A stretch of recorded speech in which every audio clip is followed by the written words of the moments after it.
detrás de la ciencia.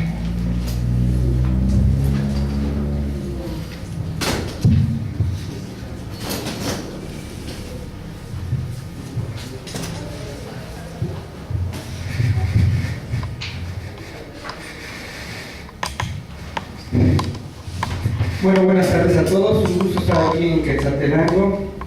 Una felicitación a los organizadores y bueno, empecemos con la ponencia. Toninar, la historia detrás de la ciencia. Cuando tomamos el curso propedéutico para ingresar a la Escuela Nacional de Antropología e Historia en la Ciudad de México, en el año de 1989, entre los ilustres profesores que nos impartían los cursos de ese año, se encontraba el arqueólogo Juan Yadón Angulo, quien nos dio una interesante y amena charla sobre el quehacer arqueológico y sobre la filosofía del México antiguo. De esta plática resultó una invitación para algunos aspirantes a ingresar a esta escuela para trabajar en el sitio arqueológico de Toniná, Chiapas, lugar el cual tenía un proyecto de investigación que tiene hasta la actualidad.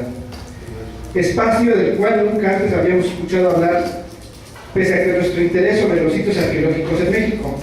Además de tener la oportunidad de viajar al estado sureño de Chiapas, el cual francamente tampoco conocíamos, por lo que no podíamos dejar pasar esta primera gran oportunidad que se nos presentaba de trabajar en un sitio arqueológico sin ninguna experiencia, y por las condiciones del proyecto no tendríamos ninguna paga, solo se nos apoyaría con transporte, hospedaje, comida dentro del campamento, lo cual era más que suficiente para la mayoría de nosotros. Como pudimos, nos organizamos unos compañeros y yo que apenas nos conocíamos. La emoción era muy grande para llevar a cabo los preparativos para este viaje y partimos a finales de noviembre de ese año un grupo de aspirantes arqueólogos para el enigmático estado de Chiapas. Nos sentíamos como verdaderos exploradores del siglo XIX, como John Frederick Waldeck, John Lloyd Stephens, Frederick Catherwood y Alfred Mosley, unos de los cuales en sus viajes de exploración estuvieron realmente en Toniná haciendo descripción de sus monumentos. Para llegar a este sitio nos trasladamos en autobús desde la Ciudad de México al poblado de Palenque, en Chiapas, donde aprovechamos para visitar la zona arqueológica del mismo nombre. Enmarcada en una exuberante selva alta y muy tupida, con plantas con hojas del tamaño de un ser humano, las que nos dejaron muy impresionados. En este lugar escuchamos por primera vez los potentes aullidos de los monos araguatos, que es una especie de primate platirrino que vive en las selvas con los encerrados. Al principio creíamos, como la mayoría de las personas que los escuchan por primera vez, que se trataba de un gran felino, posiblemente un jaguar, lo que infunde un cierto temor en los escuchas, aunque después nos explicaron que se trataba de un mono que podía ser observado en la cima de los grandes árboles. El impacto de conocer Palenque, sitio tan bello e importante para la historia de la sociedad maya, nos marcó grandemente al encontrar restos también preservados pese al paso del tiempo y lo implacable del crecimiento de la vegetación selvática, que literalmente devora los monumentos, no importando su forma y tamaño. Paradójicamente, esto ayuda a su mejor preservación al ocultar la mayoría de sus secretos. Al mirar las construcciones en la cima de las pirámides, algunos con su crestería, estucos y escultura, es algo que difícilmente vemos en la arqueología del centro del país, ya que generalmente se conserva solo el basamento y muchas veces nada más la base de este. Conserva estuco, que fue protegido por el derrumbe del edificio. Todavía tuvimos la oportunidad de entrar a la asombrosa tumba original del rey Quirich Pacar de Palenque, que no era tan fácil su acceso, ya que la humedad del ambiente, lo liso y empinado y estrecho de los escalones los hacía sumamente resbalosos y complicados de bajar. Pero valía la pena entrar a esta, la última morada de uno de los gobernantes más famosos del mundo maya. De Palenque tomamos otro autobús para la población de Ocosingo. En el trayecto me llamaba mucho la atención el encontrar una carretera con tantas curvas tan angostas y con tantos deslaves y escombros en ella, que la hacía peligrosa de transitar. Además daba tristeza observar el camino, un paisaje lleno de montañas, la mayoría devastadas por la tala moderada, para convertirla en potreros para el ganado, cambiando nuestra visión de un estado de Chiapas selvático y lleno de vida. Ocosingo es el nombre de la cabecera y del municipio donde se encuentra el sitio arqueológico de Toniná. En aquellos tiempos era un poblado que a nuestros ojos no era muy grande, pero de gran importancia regional, ya que nos decían era la puerta de entrada a la selva lacandona y contaba con la mayor cantidad de comercios y servicios de toda la región. Inclusive contaba con una pista de avionetas para transportarte a las poblaciones de la selva de difícil acceso, donde todavía se podía encontrar un buen número de población indígenas auxiles y centrales, principalmente. En esta población probamos y conocimos los primeros tamales de ayacote, que es el frijol más grande que existe, y en esos tiempos era muy barato y que saciaba nuestra hambre, idóneo para nuestros bolsillos de estudiantes con pocos recursos para este viaje. De Ocosingo a Toniná nos desplazamos unos 10 kilómetros sobre el camino de terracería en la parte trasera de una pick-up de redilas, que era el transporte público normal para la gente que vivía en los ranchos y rancherías de este lugar. Todavía se observaban partes del paisaje bien conservadas de vegetación de muy diversas especies en una extraña mezcla de bosque y selva, alternada con altos pastizales de los potreros de los antiguos ranchos ganaderos. Después de un rato de transitar por este divertido y airoso transporte, nos dejó en una angosta brecha a la orilla de la carretera, donde un pequeño letrero de madera pegado en un tronco indicaba la entrada al sitio arqueológico. En este sendero, después de andar más de 1 kilómetro, primero llegaba a un rancho que era el que poseía la mayor parte del terreno del sitio arqueológico de Toniná. El dueño del rancho, don Antonio, había hecho algunas concesiones con el arqueólogo Juan Yadeu para permitirle los trabajos en la zona, por lo que era empleado de manera honorífica en el lugar y posteriormente se convirtió en custodio de la zona arqueológica. Era moreno, delgado, no muy alto, alegre y platicador, muy limpio, bien afeitado, con bigote tipo Pedro Infante. Galante con las compañeras, siempre con sombrero norteño, como visten usualmente los ganaderos en la región. Desgraciadamente pereció en la batalla de Ocosingo durante la guerra zapatista en los primeros días de enero de 1994, junto con algunas otras personas que conocimos en este lugar de Chiapas. Luego de la casa del rancho de don Antonio, caminaban unos 350 metros para encontrarnos primeramente con una pequeña casita de adobe y teja en la orilla de una arboleda junto a un pequeño río, que era el campamento del proyecto, el cual estaba ocupado por el arqueólogo Juan Yadeu y la joven arqueóloga Susana Lam, que en esos momentos excavaba una porción del juego de pelota principal del sitio. Este espacio estaba conformado por 2 habitaciones, una cocina, un patio central y una bodega donde se guardaban los materiales arqueológicos principales investigados en el sitio, como vasijas de cerámica, figuras de estuco, algunas polícromas, fragmentos de escultura y objetos de obsidiana, sílex y variadas joyas de jade, además de huesos humanos de los que abundan en el lugar y que posteriormente nos tocó excavar. Saliendo de ahí nos topaba con una maqueta de cemento de la forma que el arqueólogo suponía que conformaba este espacio, la cual faltaba mucho todavía por explorar, pero su formación de arquitecto y su gran visión lo hacían bastante precisa de cómo se encuentra actualmente. Nada que ver con el aspecto de la zona en esa época. Las explicaciones para conocer la Acrópolis siempre se comenzaban en este lugar. Una de las primeras cosas que teníamos que entender claro era que en la filosofía de los pueblos mesoamericanos, que según él tenían una concepción dual del cosmos, la dualidad cuatridimensional de espacio y tiempo. Y ahí comenzaba el discurso para entender el mundo y la arquitectura. Ejemplo claro de esto era la Acrópolis de Toniná, que en uno de los muros de las primeras plataformas cuenta con una gran chicalcoyuque que deja espiral escalonada, que es una representación esquemática de un caracol cortado, símbolo del viento, que está representado de manera monumental 4 veces y dividida a su vez en 2 porciones en uno de los muros de la 4ª plataforma de la Acrópolis. De ahí cruzábamos un pequeño río, a la otra orilla se encontraban plantas y plantíos de café que se encontraban entre los árboles, y entramos por un juego de pelota que mide 70 metros de largo por 32 de ancho, que se encuentra en la parte más baja del lugar, que según Yadeu era una manera en que los antiguos mayas querían decir que la ciudad se accedía por el inframundo, representada por esta estructura. En este edificio se observa al norte una serie de montañas, siendo la primera la Gran Acrópolis de Toniná, donde comenzaba nuestra visita guiada por el arqueólogo por la zona, que era una pirámide enorme, la mayor parte cubierta por vegetación. En cada cuerpo de esta estructura se encontraba una serie de escalinatas, explanadas, palacios, altares, edificios administrativos y religiosos, sobre todo las últimas plataformas, muchos de los cuales todavía no eran explorados. Plataforma por plataforma se nos explicaba cada uno de los detalles y edificios que las conformaban. Toniná en celtal significa la casa de piedra, llamándonos la atención la gran cantidad de escultura con la que se encontraba en la antigua ciudad, como unos discos de piedra labrados que se encontraban acostados bajo una techumbre de láminas sobre la parte central de la primera gran plataforma, donde también había unos grandes árboles muy propios para tener sombra refrescante del mediodía, donde el calor húmedo hacía estragos a los visitantes. La gran reja espiral escalonada que se encuentra sobre uno de los muros de las primeras plataformas, que según se nos informó es la más grande encontrada en México, los cuartos y palacios que se hallaban en la parte este del lugar, un ataúd de piedra que habían encontrado los franceses, ya que ellos a principios de los años 70 habían comenzado a excavar el sitio. Este sarcófago se encontraba dentro de una pequeña cámara al interior del piso de una de las plataformas. Reconocemos que algunas veces llegamos a acostarnos dentro de este objeto para la foto, ya que por las tardes la zona quedaba a nuestra entera disposición.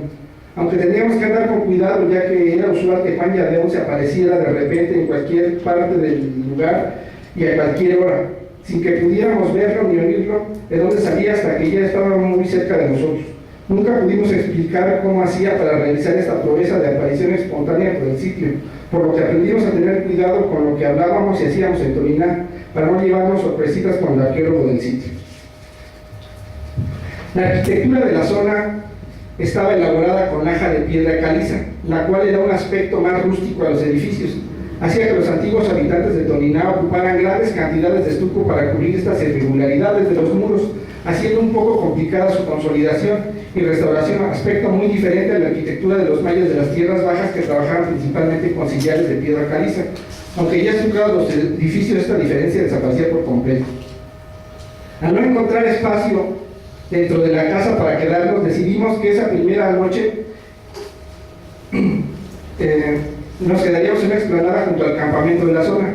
Escogimos la sombra de un gran árbol para montar la tienda, cerca de la base de este, con la esperanza de estar mejor guarecidos de los elementos.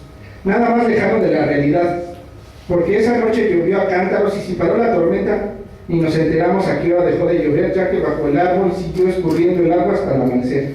Debido a lo mojado de la vegetación, que forma chorros de líquido que caían constantemente sobre la tienda, haciendo un ruido que no dejaba conciliar el sueño. Además, como la casa tenía cierta pendiente, el agua se metió en la noche mojando mochilas, bolsas de dormir y ocupantes, lo que hizo que nuestra primera noche fuera de vigilia.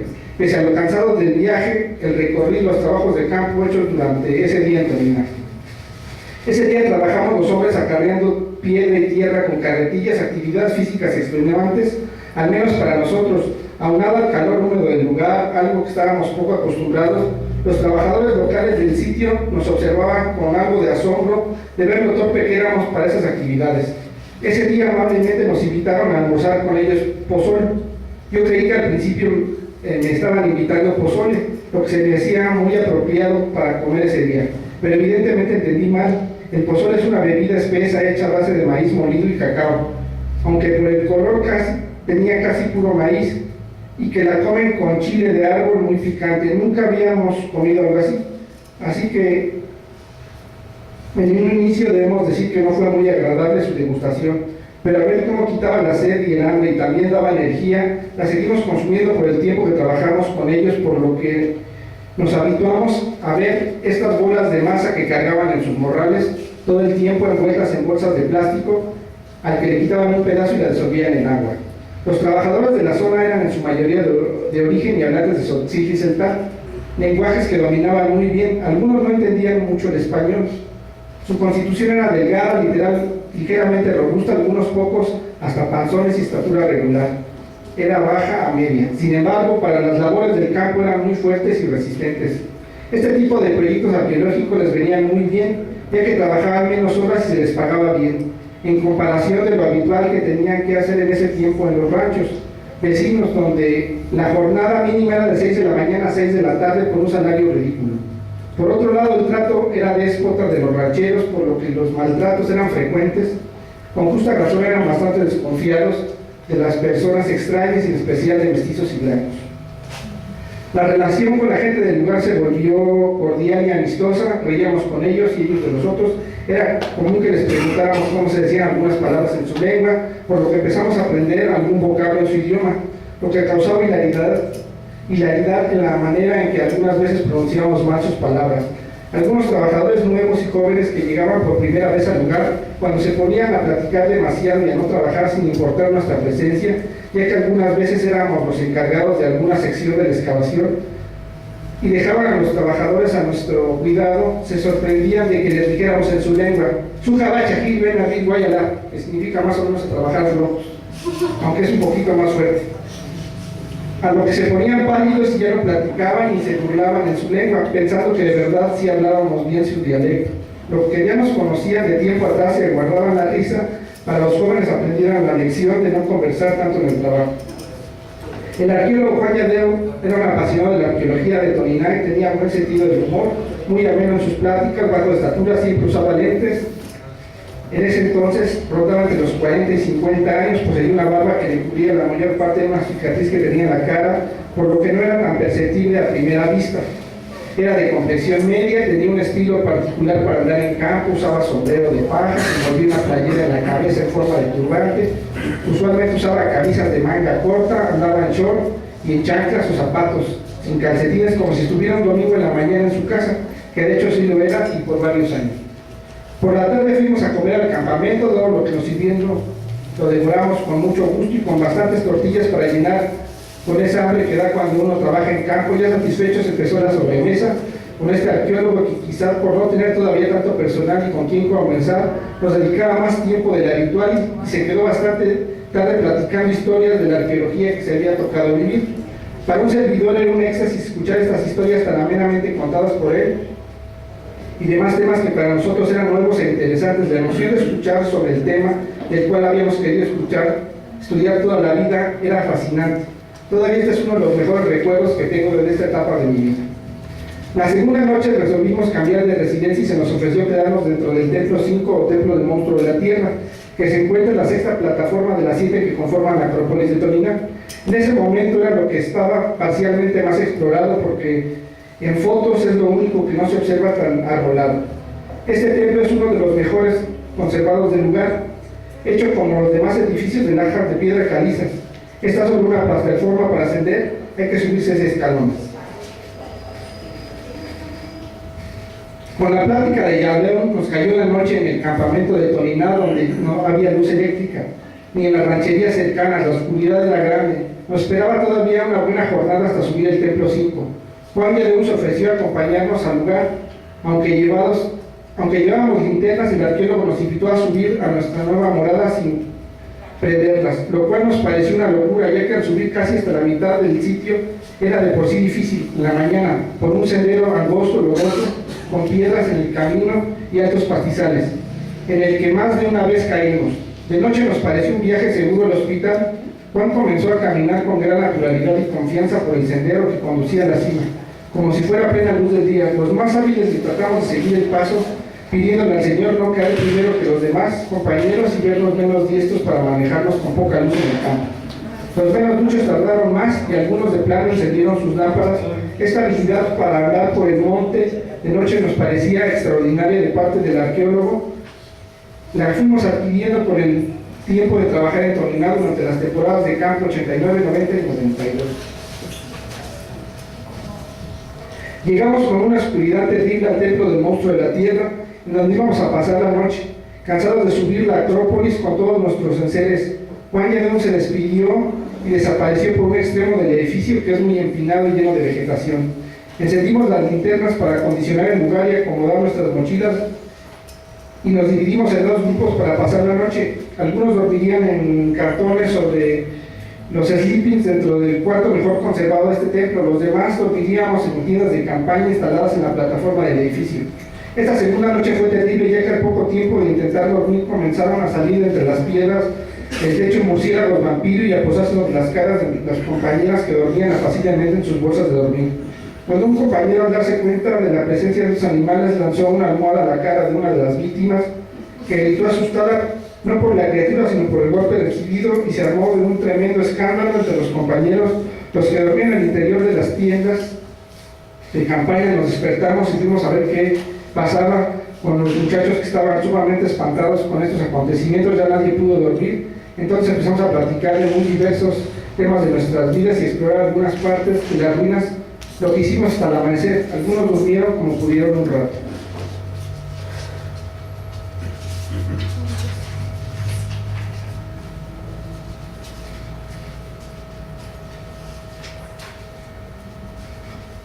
Cuando recién llegamos a Cominé en esa primera temporada del 89 se estaba explorando la base del Templo 1, que por epigrafía sabemos que se llamaba Espejo Humeante del Cielo.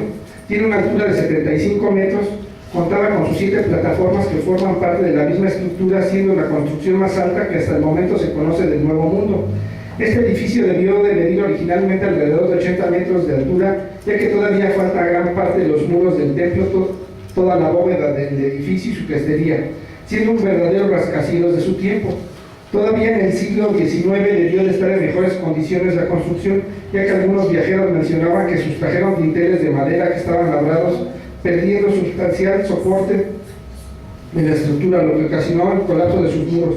También se perdió importante información por la gran cantidad de piezas despojadas del lugar desde la época colonial, muchas de las cuales tenían textos que contenían partes valiosas de la historia escrita del lugar, los más sobresalientes textos del mundo maya. Durante estas exploraciones, en la base del templo 1 y 4, se habían descubierto grandes fragmentos de 2 esculturas al pie de la escalinata del edificio. La mayor medía más de 2 metros de altura y estaba rota en 3 fragmentos, los cuales llegamos a limpiar con brochas y con mucho cuidado. El arqueólogo decía que eran una de las esculturas más importantes que se habían encontrado en la zona y que representaban un importante gobernante de la ciudad, que más adelante nos dijo que se llamaba Balam Yaakal Sotchok, que significa jaguar pecaría de murciélago. Balam Yaakal gobernó la metrópoli en algún momento del siglo VI después de Cristo. Con este gobernante se dio un rompimiento con las antiguas élites vinculadas con Teotihuacán alrededor del 550 después de Cristo, dando inicio con una etapa de gran auge constructivo en el lugar y de dominio militar sobre la zona, eliminando los símbolos del poder relacionados con Tlaloc y la serpiente de fuego y el resplandor. Inclusive fueron sepultados, borrados y matados ritualmente algunos de los edificios importantes como el Palacio del Inframundo y entre otras significativas edificaciones del lugar. La piedra donde estaba tallada la escultura de Sotchok es maravillosa. La roca fue seleccionada cuidadosamente para que estuviera dividida naturalmente en 2 porciones verticales. Exactamente una mitad era roja y la otra mitad era amarilla, la cual nos llamó mucho la atención cuando limpiábamos la estructura con brochas y un poco de agua. Se observaban vívidamente los 2 tonos originales de la roca, aunque ya seca la piedra, este detalle se aminoraba considerablemente. Otro elemento destacado de la escultura era que tenía bigotes tipo Cantinflas, una pequeña barba bajo la boca. Esta imagen probablemente tendría ojos de concha y obsidiana, ya que las cuencas de los ojos son más profundas de lo habitual. Estas características particulares del rostro acentuaban los rasgos faciales de una manera grandiosa, dando un gesto de seguridad, dignidad y confianza, cosa que nos llamó la atención. Si a esto unamos su imponente tocado, que ocupaba 1/3 de la talla, que es donde se concentra el mayor detalle y complejidad simbólica, compuesto de 3 mascarones superpuestos de felinos, además de una parafernalia divina cuidadosamente elaborada de la piedra, aumentando significativamente su relevancia del personaje y de la escultura. Los trajes de estos señores representaban su concepción del orden universal, eran la representación misma del discurso del conocimiento del poder. La talla de Balam Yaakal estaba hecha magistralmente, representaba un gobernante de cuerpo completo, parado de frente, de tamaño ligeramente más pequeño natural, con los pies abiertos hacia afuera, y tiene un tocado maravilloso compuesto de 3 mascarones zoomorfos, porta orejeras y un collar con una figura de jaguar. Tiene los brazos en el pecho, donde se sostiene el templo de poder bicéfalo, con unas pulseras de jade, lleva una capa y un mastro en la cabeza o un felino. La escultura de Sotchok fue una imagen tan vigorosa que seguía teniendo una importante influencia en los destinos de su pueblo, inclusive mucho tiempo después de la muerte del gobernante que representaba este ancestro divino. Mantenía protegido al lugar mágicamente como uno de los antepasados celestes más reverenciados y poderosos de Toniná.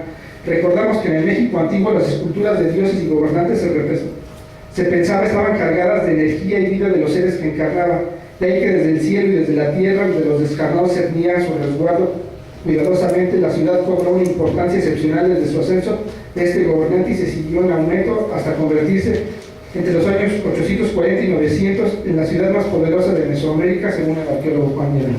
Muchas gracias.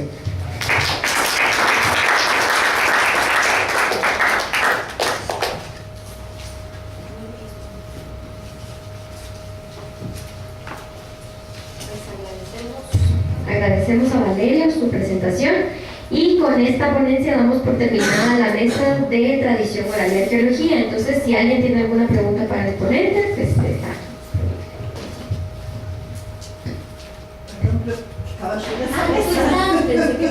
Bueno, entonces, perdón, no te conocía.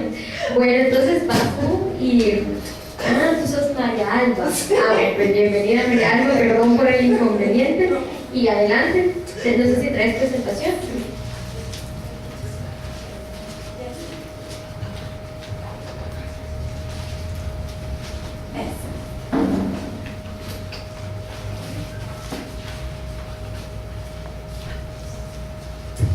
Entonces tenemos a María Alba Bovicio con el tema Arqueología y folclore del noroeste argentino en la obra de Adán Quiroga de 1863 a 1904. Y perdón, Buenas tardes. La siguiente diapositiva. Adán Quiroga es un personaje pionero tanto en los estudios de arqueología como de folclore, dedicados al noreste argentino. Y me interesa traer esta figura porque justamente fue uno de los personajes que a fines del 19 planteó una relación entre estas dos disciplinas. La siguiente, por favor. Él se forma en Córdoba, en la Universidad de Córdoba, como abogado, y va a vivir en Córdoba, aunque nació en San Juan, y luego en Catamarca y Tucumán, donde ejerce su profesión, es periodista, participa en política y además se dedica a la arqueología, o una protoarqueología. Pero justamente a raíz de publicaciones que él va haciendo, a raíz de sus iniciales investigaciones en estas provincias, el boletín del Instituto Geográfico le empieza a encargar ciertas expediciones y exploraciones por los valles calchaquíes que va a ir publicando en el boletín de ese instituto y en la revista del Museo de Ciencias Naturales de La Plata. Paralelamente va a publicar los libros que ustedes ven ahí, dos póstumos. Yo me voy a dedicar a referir específicamente a folclore calchaquí en un ratito. La siguiente. Cuando hablamos de región calchaquí, nos estamos refiriendo a ese sector del noreste argentino que comprende fundamentalmente las provincias, como ustedes pueden ver, de La Rioja, Catamarca, Tucumán, Salta y Jujuy. La siguiente. La obra que realiza Quiroga, que se desarrolla fundamentalmente entre fines del siglo XIX y muy pocos principios del XX, porque él muere joven en 1904, es una obra que se produce justamente en un momento en que en la Argentina hay un gran debate referido en un momento político signado por el problema de consolidar el Estado Nacional. Y uno de los ejes obviamente es el debate en torno a la identidad nacional, y aparece Quiroga junto con otros americanistas reivindicando el rol central del indígena en la historia. Pero son algunas citas que ilustran lo que estoy mencionando. Pero por otro, hay una tensión muy fuerte en el pensamiento de Quiroga, como el de otros intelectuales de fines del 19 y principios del 20, que es que muchos de ellos aceptan la teoría de Fernando Montesino, un cronista que publica una crónica a mediados del 17, donde plantea justamente que las culturas o los pueblos que los europeos encuentran en realidad son el resultado de estas invasiones bárbaras, como adhiere Quiroga, que dieron por tierra con una gran y antigua civilización, y que todos los objetos que encuentra la arqueología en realidad provendrían de esa antigua civilización que sufrió la invasión de estos bárbaros.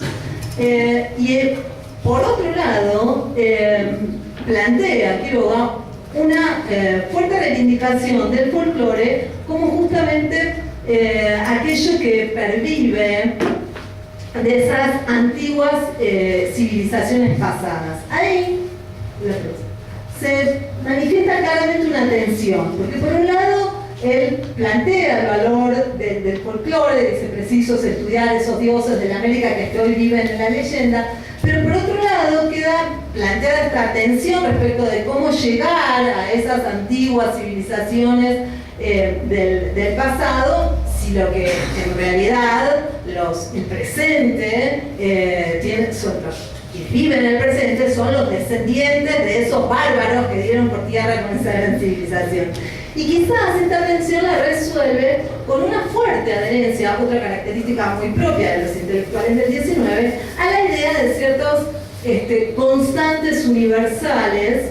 Él tiene un libro donde se pone muy en evidencia eso, que es La Cruz en América, donde él termina planteando que en realidad la cruz es un símbolo universal asociado al agua. La próxima. Ahí tienen una cita en relación a esto. Y entonces, en ese sentido, digamos, habría una respuesta tácita, ¿no? Porque no dudan en la existencia de valores culturales universales que coinciden con los de los grandes valores de las civilizaciones de la antigüedad, y se esfuerza por demostrar que las culturas de la América prehispánica, incluidas las del noroeste argentino, participaron de estos universales que pueden rastrearse como pervivencias incluso después de la invasión de los bárbaros, entre comillas. La próxima. Bien, ¿qué función atribuye él al folclore? Básicamente, él plantea la utilización del folclore como una fuente, en realidad, para interpretar, para leer las imágenes que están en los objetos prehispánicos, porque no duda del valor ideográfico o pictográfico de todas las imágenes, ¿no? Y tiene una cita de uno de sus libros que es muy elocuente al respecto, esta idea de que son una suerte de escritura y que es posible plantearse un desciframiento o al menos una interpretación, y al folclore le cabría un rol clave en la interpretación de estas piezas, porque justamente nosotros en el noreste argentino tenemos un problema, que es que hay muy pocas crónicas por la resistencia que los grupos calchaquíes, los grupos indígenas que habitaban esa región hicieron a la letra de los españoles. Entonces, a diferencia de Perú, de México, de la zona de Bolivia, hay muy pocas crónicas, son fragmentarias y son tardías, son fundamentalmente del 18. O sea, nosotros cuando usamos, manejamos fuentes etnohistóricas, las que tenemos más locales son tardías. Y como ustedes pueden ver, él lo plantea, ¿no? Dice, tampoco lo que nos han dejado en citas de apuntes breves, los cronistas católicos sobre dioses y supersticiones del Calchaquí, que es necesario para rehacer esta mitología, acudir al folclore y insisto, ¿por qué? Porque él está planteando que esas imágenes que se podrían leer en los objetos arqueológicos darían cuenta justamente de esa antiquísima mitología. La próxima. Digamos, la obra donde más se puede trabajar Quiroga desde esta perspectiva, porque tiene varias, es en este libro, Folclor Calchaquí, que es un libro póstumo, que se publica mucho después de la muerte, 25 años después de la muerte de Quiroga, a iniciativas de un intelectual argentino que fue el rector de la Universidad de Buenos Aires, Ricardo Rojas, una figura muy importante dentro del pensamiento americanista argentino, que le pide permiso al hijo de Quiroga y juntan, recopilan una cantidad de artículos sobre folclore que habían permanecido inéditos. Y la mayor parte de estos artículos, en realidad, lo que hacen es interpretar piezas arqueológicas a la luz de datos del folclore, leyendas, mitos, ritos, diferentes prácticas. La próxima. Para dejar planteado esta relación que propone Quiroga, voy a tomar un caso, como tenemos tiempo breve en el trabajo, desarrollé dos casos y mucho más extensamente, pero para ilustrar esto que estamos planteando, que les traigo aquí, voy a tomar un caso concreto que es el de Huaylapuca, la madre del viento, que es una leyenda que él recoge en distintas partes del Calchaquí y aplica a la lectura en particular de esta pieza, que es una pieza que él encuentra en Capayán, en Catamarca, era parte de su colección, ahora está en el Museo Etnográfico de Buenos Aires. La próxima, por favor. Bueno, rápidamente para que entiendan quién es Guayrapuca. Guayrapuca quiere decir en quechua viento colorado, y para la gente de los valles vale como remolino de viento en días de tempestad, el cual remolino aparece de color rojizo porque levanta a los aires el polvo gredoso de los terrenos secos y áridos. Guayrapuca es un mito curioso de origen solar y luminoso, o sea, el culto al elemento aires, que también parece ser acuática a veces. Ninguna divinidad superior, tanto por su origen cosmogónico cuanto por sus atributos, es más misteriosamente múltiple que esta Guayrapuca, que con una facilidad pasmosa se transforma en otra divinidad o se une por el arte carnal de la cópula con uno, dos o más mitos, transformándose en un ser mitológico doble y triple. A veces, las divinidades con las cuales se unen son sus adversarias y enemigas, verificando indiferentemente esta unión con seres masculinos o femeninos a los fines de la fecundación y procreación, apareciendo entonces ser un mito andrógino. La próxima. Y el origen de Guayrapuca es interesante porque está como en el principio de los tiempos. Guayrapuca hay lucha contra un gigante que había peleado contra el sol y contra la luna y los había vencido, y Guayrapuca es quien logra había vencido al sol y la luna, pero no quedó contento, retó al viento. La madre viento contestó el desafío lanzándose contra el gigante en el seno de una horrenda tempestad llena de truenos y erizada de rayos. Sopló con todo su aliento, de tal manera que el héroe fue desbaratado por sus huracanes y liberados el sol y la luna y restablecido este orden. Esta es una síntesis de las versiones que tienen variaciones, pero este es el núcleo que se mantiene constante en todas las versiones que Quiroga recoge, y él mismo hace esta síntesis en estos distintos lugares de Tucumán, Salta, Catamarca, La Rioja. La próxima. Como vemos entonces, es enemiga del nublado, amiga del Supay, que es como el diablo, el que hace, cuando quiere hacer maldad, se hace una alianza con Supay. Tiene este doble juego de lucha y cópula con la Pachamama. Es una deidad que puede fecundar y destruir a la vez.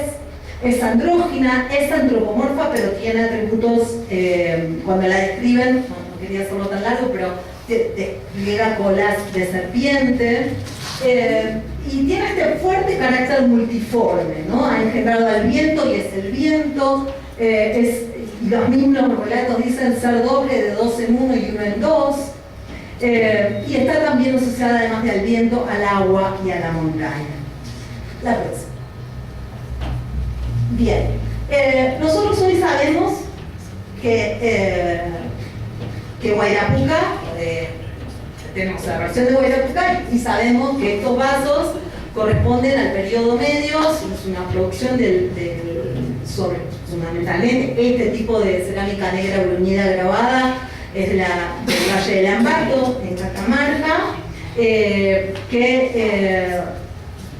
son piezas, muchas están sin contexto lamentablemente, pero en relación con algunas que sí se han encontrado, sabemos que son piezas fundamentalmente que circularon vinculadas a ofrendas, en espacios funerarios, pero también en espacios domésticos. La próxima. Y esta Guayrapuca, y la tienen desplegada para que puedan ver, fue la próxima de este modo interpretada por Quiroga. Quiroga dice que esta pieza nos ofrece un ídolo interesantísimo de formas humanas. Este ídolo lleva, él entiende, un gran penacho luminoso, y sus cejas, nariz y tatuaje del rostro están formados por la manera como se ha grabado la serpiente doble, correspondiendo sus cabezas al tatuaje, las pueden ver allí, ¿no?, de la figura y las colas de las cejas. En su cara se distinguen perfectamente sus 2 ojos y bocas circulares. De sus orejas parecen colgar gruesos pendientes, más debajo de su cuello viene el cuadrado de su cuerpo geométrico en el que se ven 4 fragmentos de serpiente. Sus pies parecen patas de animales o de monstruos. A la vuelta ostenta su cola, que es el asa, ven dónde están esos círculos. Ostenta su cola de serpiente con escamas formadas por círculos concéntricos a ambos lados de la cara del ídolo, y como formando con este un solo ser, aparecen deformes monstruos por sus caprichosas figuras. Es más que posible, dice él, que las figuras sean el nublado, ¿no? Asocia esas figuras con el nublado, inseparable compañero del aviento, por más que luche con ella. Y plantea además la relación con el agua, que es una constante que Quiroga encuentra, ¿no? Estaría asociado esto con la demanda del agua. Cabe aclarar que en los valles calchaquíes suele haber periodos de seca muy severos. A partir de ahí, Quiroga encuentra en toda esta producción que corresponde, como les decía, al periodo medio, o sea, entre el 400 y el 900 después de Cristo, en el área del Valle del Lambato y también en Andalgalá, provincia de Catamarca, este tipo de imágenes híbridas, la próxima lo va a interpretar a la luz del mito de Guayrapuca.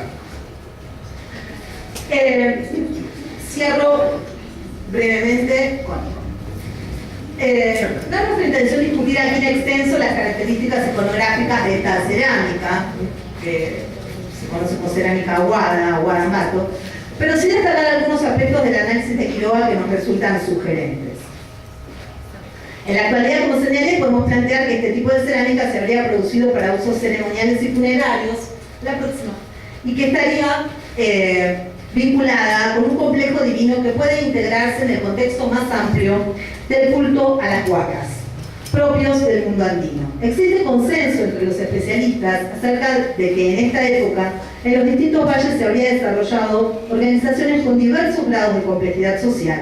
Sin embargo, en todas, el poder o autoridad estaría fundado en una religiosidad de base chamánica, tal como evidencia el hallazgo de pipas, la próxima, y pequeños morteros para moler semillas, para jornada ritual vinculada al consumo de alucinógenos, fundamentalmente semen.